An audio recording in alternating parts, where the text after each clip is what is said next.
The thing I tell our kids in the academy is you got to start for every ball. You may not be able to get to it, but if you don't start, you got no chance. I use examples of how a match can turn around totally because a player just barely gets to a ball and it hits the net, rolls over, or something happens that's completely unexpected. And that turns the momentum of a match, and all of a sudden you're back in there and you have a chance. Welcome to Corporate Competitor Podcast, presented by Forbes Books, the show where executives share how the lessons they learned playing sports shape their leadership. Today's episode features two guests whose partnership spans an elite sport, mentorship, and business leadership. First, Stan Smith. For some, his name brings to mind Grand Slam glory, Wimbledon champion, U.S. Open winner, and former world number one in tennis. For others, it's synonymous with one of the most iconic sneakers ever made. More than 100 million pairs of the Adidas Stan Smith have been sold worldwide. I've even got a pair over my shoulder here. Joining him is longtime business partner and co-author Gary Niebur, a former tennis player and co-founder of Stan Smith Events, known for creating memorable experiences at the intersection of sports and corporate culture. Together, Stan and Gary co-authored Winning Trust: How to Create Moments That Matter, a powerful book that built around their SERVE framework, an acronym every business leader can apply to elevate their leadership. Stan, Gary, thanks for joining us. Thanks, Don. Nice to be with you. Yeah, Don, it's an honor to be with you. I love you guys. I'm grateful. Stan, I want to open with you because I think this is funny. And I love that you got a sense of humor about it. You know, a lot of people, when they hear your name, we were at the Masters and there was some, and your name comes up and it's like, isn't he a shoe? And I mean, you even like played off of that in one of your book titles. Some people think I'm a shoe. So before we get into your tennis journey and the book and the company that you all have created, tell us how the Stan Smith sneaker shapes how people see you. It's an interesting story. I mean, it started back in '65. The shoe was actually created, the first leather tennis shoe. And then in '71, the Adidas wanted to get a stronger presence in the United States. They're looking for an American. I happen to be an American, number one in the world. And they're looking for a good-looking guy to put the picture on the tongue of the shoe. They couldn't find one. So they defaulted to me. And so I got the name and the signature on the shoe. And so as I travel around, I see people wearing the shoe. And of course, I'm curious as to, why they're wearing it. And one of the fun things is to Do they see have any clue that it's you asking them the question? No. Sometimes they'll say, how do you keep those so white? Or, are they comfortable? Or what do you think? Or, sometimes you'll see a mother-daughter wearing the shoe, which is, I know that most daughters would be caught dead wearing what their mother's wearing or their father's wearing or whatever. It's funny. So I'm actually at the beach this week with my 16-year-old daughter, with all of her friends, and actually, I want you to know you gave me street cred while I'm here at with all of her friends, because several of them own your shoe or own the shoe. And when I told them that I was going to be interviewing you today, they were like, suddenly I was a cooler dad by just a notch. Well, you want to keep cool. That's why you want to keep wearing those shoes. I love it. And I do want to ask you, speaking of cool, one other question I had was, you had this really fun, as I looked at your story and prepared for today, this great full circle moment, right? As a young boy, you were rejected as a Davis Cup ball boy. Like, you couldn't be a ball boy for the Davis Cup team because they said you were too clumsy, right? And then now years later, you get to walk on that same stage as the number one player in the world. First off, if you don't mind recounting a little bit of the story, but I'd also love to know, like, a lot of people get something from rejection, right? Rejection isn't always the negative that people want to make it. Anything that you took from rejection in your life like that? A couple of parents in the Pasadena area formed the Pasadena Tennis Patrons, and they organized that we'd get together on Saturday morning at Pasadena High School on these hardwire nets and a really public park situation. And we got a great coach in Ponce Segura, And so there was about 12 of us to start with, and it got to be about 20, and grew, of course. But at that time, there was a U.S. versus Mexico Davis Cup match at the LA Tennis Club. And so they asked some of our kids to be ball boys for the match. And they said, well, hey, maybe you shouldn't do it. You're a little too big and clumsy, and it might bother these Davis Cup players. And so it did motivate me to actually be a member of the Davis Cup team down the road. And at that time, I wasn't even one of the better, juniors in Pasadena or Southern California either. So it did motivate me to think, well, it made me dream, I guess, that, okay, this is a possibility. Actually played. So I got to see some of that match just from the sidelines. And Dennis Ralston and Rafael Osuna, the two top players from both teams. And I said, this would be great to be a member of the U.S. Davis Cup, to represent the United States, and then, I got to be on the team 10 years, and we won 7 times. And I keep thinking back to that time of when I couldn't ball boy, but I did end up playing, and we had a couple good victories. I love it. That's hilarious. That's funny. Gary, I know you're also, a Californian by birth, and you also went on to play professional tennis. How did the two of you cross paths? How did your partnership form? Yeah, personally, we crossed paths through a couple faith-based experiences or environments. One was this trip to Korea before the Olympics in 1988, where a group of tennis players went over and did some exhibitions and shared our stories. And then Stan was involved with Young Life and helping develop a Young Life camp out in Southern California. And he invited me to come and help with the camp, some coaching and building relationships with some of the kids and having an impact in their life. So the relationship started there. But then I had a business where I took some families over to Wimbledon to experience Wimbledon from a player's perspective or a former player's perspective. And I got some players in the tournament on their day off to do some coaching or hit some balls with a guest. And then they would have lunch where some of the players dine. And one of the guests asked if I would do something for his company. He was in the airline industry. And I said, well, you don't really want, a lucky loser or a first round loser to host you. Probably want to, what if we'd had a Wimbledon champion host your guests? And so Stan agreed to do it. And one of the guests looked at us during the event. It was a COO of a major airline. And he looked at us and said, I've been coming to Wimbledon for 30 years, but never like this. And that's really how the partnership started. It was to create never like this experiences or create environments where leaders could cultivate relationships. I love it. I love it. Stan, I know you are an encourager of young people, as Gary said. Young life, an important piece of your life, and you've one of the things that I read that is a piece of advice you give to youth, and I think this is really valuable, is, quote, you might play your very best match ever and still lose. The way to measure success is getting the most out of what you have. Can you unpack that for us? I just mentioned that to our group. We have an academy here in Hilton Head, Smith Stearns Tennis Academy, and I just mentioned that very concept to them just yesterday. And that was the fact that you could play really well and lose, or you could play badly and win. And we use some of the pros for example of that happening. But the key for them is to get the most out of what God's given them in their abilities. And if they can walk off the court and feel like they had their PR, personal record sort of thing, you do that in tennis as well as swimming and other sports. But if you could come off the court saying, I really played well, I didn't win today. And it happened to me when I was at Ojai, California. I was 16 years old and I'm playing this guy who's a big star in Southern California. And I was just coming up and I lost 7-5, 6-2. I felt this was a huge victory for me because I played really well and almost took a set from this guy who was, such a highly ranked player.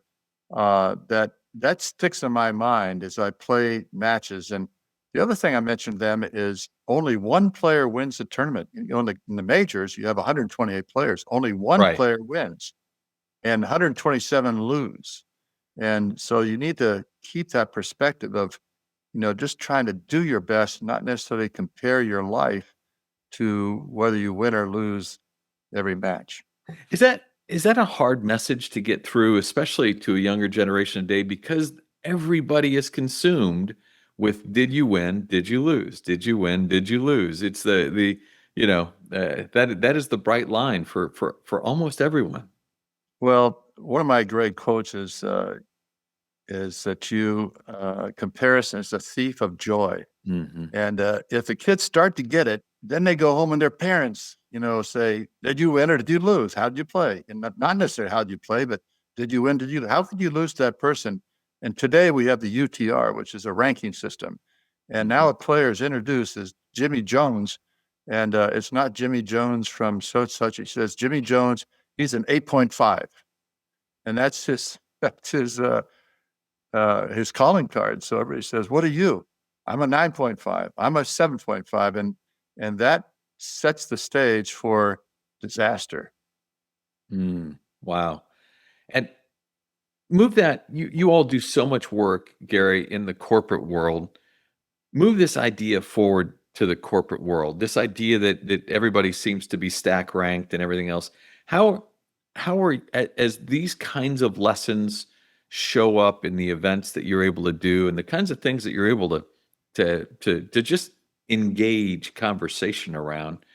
How does that idea that it's not always measured by the wins. Sometimes it's just measured by did you bring your very best.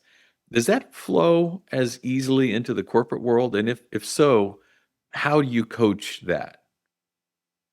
Yeah, I think it does. I think one of the things that a leader said to me one time that was really helpful, because I don't know if you know about the rankings on event planning or this type of work we do, but I think People Magazine ranked it like top 5 or 6 most stressful jobs, behind air traffic controllers and frontline soldiers and things like that. And I thought, well, we're not really in that category, but it had us at 6 or 7 or whatever at one point. It was top 10 because things can go wrong, and you got a lot of things you're dealing with, and you want to get it right, all the details. You want to get the experience right, the environment right. You can't drop anything because then it could mess up the whole experience for the guest. Stan, I know you and Gary have just released this new book, Winning Trust: How to Create Moments That Matter. And the guts of the book are really about your serve framework that you outline in the book. The first letter of the acronym S, right? Strategize, design moments that matter. Can you maybe help us think through, our listeners, how how to plan thoughtful experiences and craft emotions around those experiences? Well, the first thing we do is, as a team, we get together and we talk about different clients we could approach. And then we talk about what is the best thing for that client. Everything we do revolves around what is the best thing for that client, not for us or for anybody else, but what is the best thing for that client. Yeah, to do that, you also have to ask a lot of questions of your client, right? You have to pull from them, because some of them say, "Well, we just want a great experience." But Right. but okay, let's break great down, right? What does great mean? And because in order for you, because you may deliver what you think is a great experience, and they may walk away not thinking so. So how do you do Well, you what's the certainly know about it because of the book you've written about being great, and what does that mean? And as I read through that, I said, there are a lot of different elements, and just figuring out what is great. And so we asked the client, what's their goal? What they've got some money to spend, they want to get their partners involved.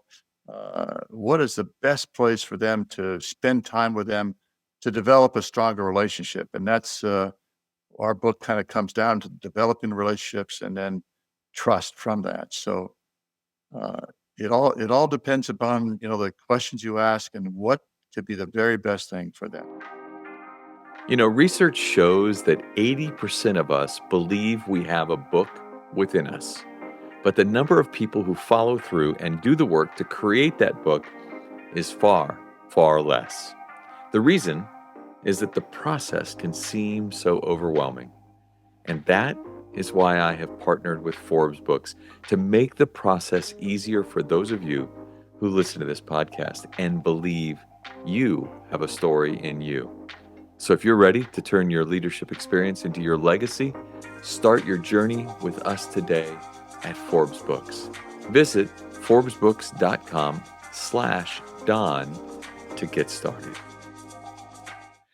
Gary, E is for engage, right? Open hearts. In what ways would you encourage our listeners to think about being more authentic leaders, more empathetic? What is there a story you can share maybe of this idea lived out, this idea of engaged lived out? Yeah, there's a story, but the key to it is really getting to know that whole person and asking the right questions that are going to engage and get to know them, showing you care about them. Because if you lead with transaction and people feel that the relationship's all about transaction, then they're not going to trust you. And so if you get to know them and you ask good questions, the other key is vulnerability. I mean, vulnerability, when you're vulnerable, it helps people relate well to you, helps you connect, and it engages. And so that's where that E is so important with engage. The other thing that is important to do is, and this is one, just I'm going to be vulnerable with you on this and transparent, is this whole, there's a quote in the scriptures that says everyone should be quick to listen, slow to speak, quick to listen, and slow to become angry. And that one's challenging sometimes for me because you're thinking, okay, I want to share the solution, or you want to do this. And so part of engaging is asking the right questions, but it's also, listening to people and hearing them and helping them feel valued. And a story where this happened was we did an event out at Napa for a client, and we had a movie star. We had Hugh Jackman actually come out, and he doesn't normally do this kind of thing, but he came out and spoke, and there was a whole Q&A time and a moderator, and it was a great conversation. But he was pretty vulnerable and transparent with the group about some things he felt was going through, especially around The Greatest Showman and the things that happened with the challenges of that and how it almost died and fell apart. And one of the guests in the audience was a leader, a leader of a global brand. And he wasn't the main leader, but he asked a question about something that had happened in his life that was disappointing, and that he didn't get a promotion that he thought he would get. And he was pretty vulnerable, and then Hugh was vulnerable, and it opened up the room.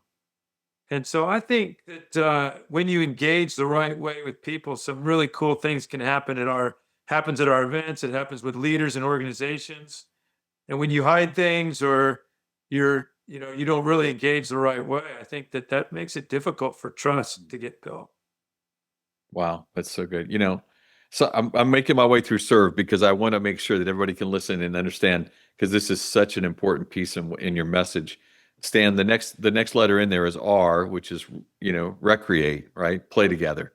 This idea of like actually not just being focused on work, but maybe having some enjoyment in our relationship. How do you encourage that in the business leaders that you're working with? Well, we have to get them to the point where they trust us with this idea, because we've had some events where a leader says, I don't want to do that. We're just going to business. We're going to be in the classroom.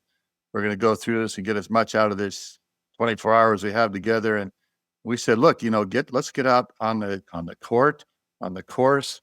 Let's do cornhole. Let's do ping pong. My favorite is throwing hatchets.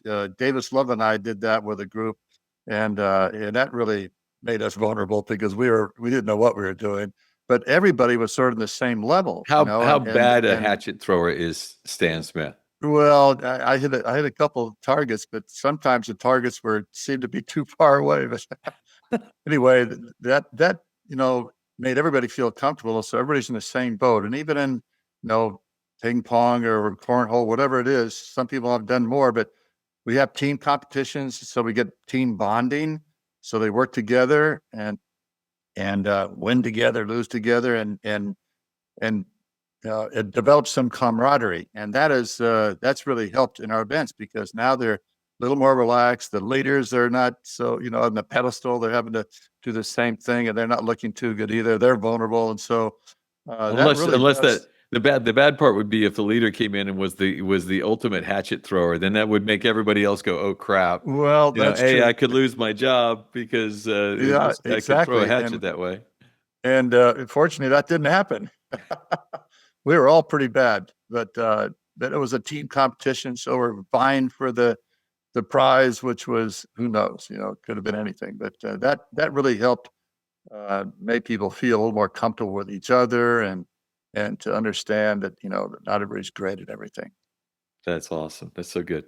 Gary, we're going to hit it. V is volley, right? Again, obviously, we're playing off of the tennis word serve. So now we get to volley, right? And walk me through that.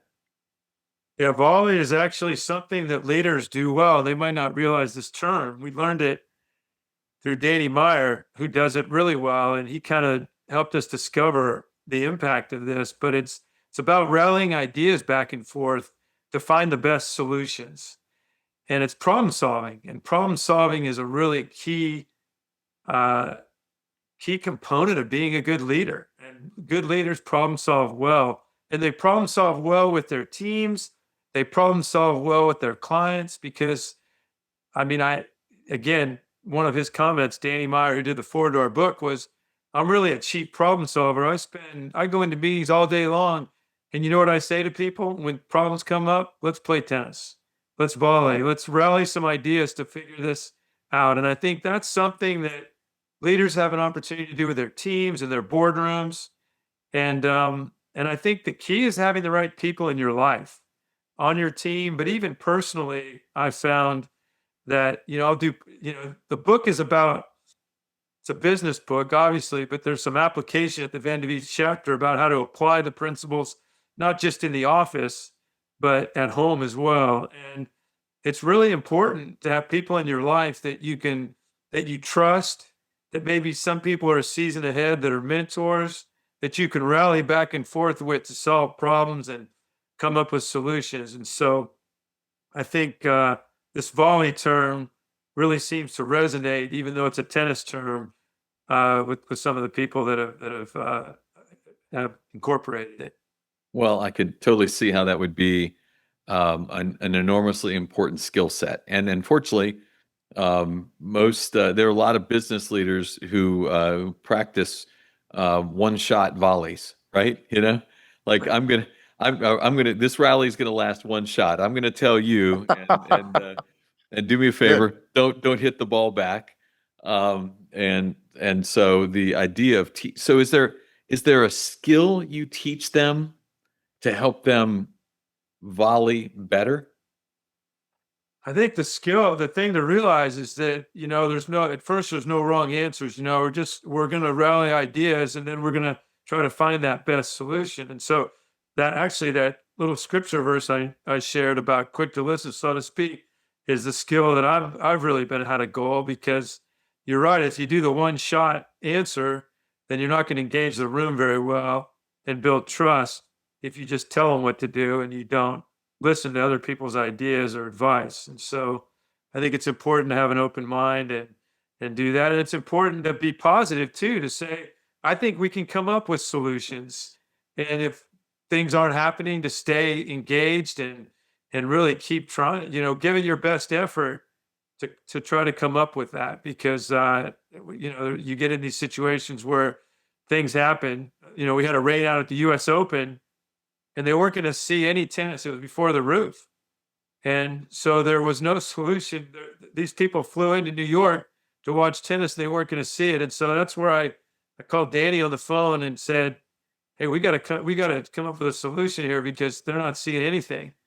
And that's where he said, "We're playing tennis. We're just rallying these ideas of what could happen. We don't need to decide yet. Let's just keep coming up with ideas, and then let's figure out what the best solution is, of what to do with these folks." That's great. Stan, we're going to close out the serve portion by learning from you. The E is the last E is elevate, and I love the subtitle of that chapter, and it's chase down every ball. Right now, I know that's got to be a mindset, especially for a champion like you. But walk me through that on both on and off the court. As a player, I realize whether it's tennis or golf or any sport, the great ones are the ones that really take care of the details, that really prepare as perfectly as possible. Sometimes you can't control everything as far as preparation, but we've got a great team of people that can make sure the details are taken care of. And we use the example of, you might have a great dinner and an unbelievable finish of an event, and then the bus doesn't arrive, and Mhm. everybody's not too happy about that. So the details are really important, and they should be sort of more or less automatic. Stan, on chase down every ball. I mean, for those of us who don't play tennis at either of your levels, but the idea of you watch some of these tournaments and you see balls that look so completely out of play. How does that skill set develop? How do you begin to believe that every shot? I mean, how do you chase down every ball? Well, the thing I tell our kids in academy is you got to start for every ball. You've got to start. You may not be able to get to it, but if you don't start, you got no chance to get to it. So you got to start, and I use examples of how a match can turn around totally because a player just barely gets to a ball and it hits the net, rolls over, or something happens that is completely unexpected, and that turns the momentum of a match. And all of a sudden, you're back in there, and you have a chance. And every player, good player, has gone through that where they've out of the match totally. They run down a ball, they get to it, and somehow it gets back, and the other person misses it because they're surprised that you got to it, and it turns the match. Now, unfortunately, it goes the other way, where you are ahead, you've got the match in hand, and you get a little bit lazy, or a little bit lackadaisical. You don't do the job, you don't run yourself, and all of a sudden, the match turns around and you lose that match. So there's great examples on both sides. Momentum's a big word right now in our world. I think I shared with you all that I was writing a new book that has since come out since we last met on the science of momentum. And you're right. It is sometimes those little details, right? It's that unexpected point that you shouldn't have earned that suddenly gives you a boost of energy. It gives you an elevated confidence. It's amazing. So that idea of chase down every ball that you teach, start for every ball. Yeah. Right. I love that. I love that. And momentum, Don, is real. I mean, it's real in sports. It's a big word. It's also real in business, but in sports, I mean, you saw one of the greatest matches in Paris where Alcaraz played center. He's down a few match points in the fourth set, and you saw the momentum shift. And it was one of the greatest. It's being called one of the greatest comebacks ever. Absolutely. Stan, I can't end this episode without asking you about your great friend Arthur Ashe, right? Your friendship with him was beyond tennis, right? It bridged tennis, faith, global advocacy. Um, what part of Arthur's character do you think today's athletes and business leaders should most strive to emulate? Well, I'll just follow up with that idea that the trust is a depreciated asset in today's world. And so, and that even leads into Arthur, that he and I had a real close relationship. We had a trust of each other. We played against each other. We played with each other. We were on the same Davis Cup team. Uh, and we actually started a business together with a few other guys. And so I had a total trust in what he believed in. And one of the things that he wanted to do is he was a quiet leader, but very committed to what he thought was important. Um, you took a stand with him, right? Because you so admired him, so treasured him. You chose not to play in South Africa unless Arthur Ashe and other Black players could compete. You were number one in the world at the time. You were the player everybody wanted at their events, and in that moment, you were guided by conviction. And what did you learn about leadership from taking that stand? Well, you have to stand by your principles, what you think is important. And I know that Arthur felt that it was better to go down and have a conversation than to stay out and not go there and try to make a change in person. Even another element was we boycotted Wimbledon after, in 1973. He and I were two of the leaders on our players council for our player association, and we just started this association, and we felt it was important that we support our fellow player who wasn't allowed to play at Wimbledon. And so 85 players boycotted Wimbledon in 1973. He and I were two of the guys that were playing great at the time and had a chance to win that tournament. He fortunately did win it 2 years later, and I won it the year before. So, but we both felt strongly that this is an important step for us and as a players association to defend the other player in our association that was not allowed to play at Wimbledon.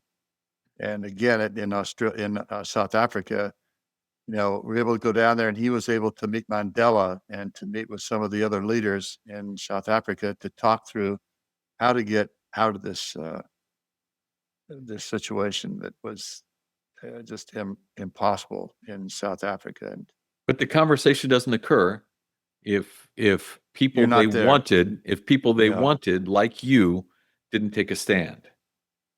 Yeah, you got to be there to make it happen. Wow, got to be there to make it happen.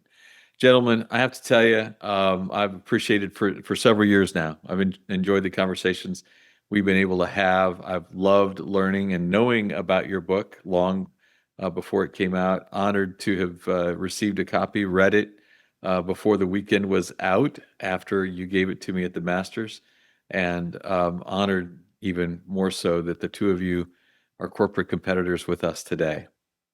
Well, Don, I've learned a lot from your book of being great and all the different elements of what that means to each person. So thank you for all your books and all that you've done with your podcast. This is 250. We feel privileged to be part of that. Uh-oh. It's Yeah, been a great run. Gary, thank you too for always being so encouraging of everything. I'm grateful for both of you. I look forward to continue to grow and to helping direct others to your amazing work. Thanks, Don. Thanks for all you do. Really appreciate it. So I'm going to cover for you my 3 favorite points from this amazing conversation. But in case you're listening while you're driving or maybe while you're working out, I put those notes together for you. And if you'll visit corporatecompetitorpodcast.com/notes, you'll get my favorite quotes, my takeaways from today's conversation, hopefully in a way that you can use and that we can provide more value to you. That's our goal. Now, I want to, as I said, three takeaways. Great conversation, and I love the model that they have built around the word serve.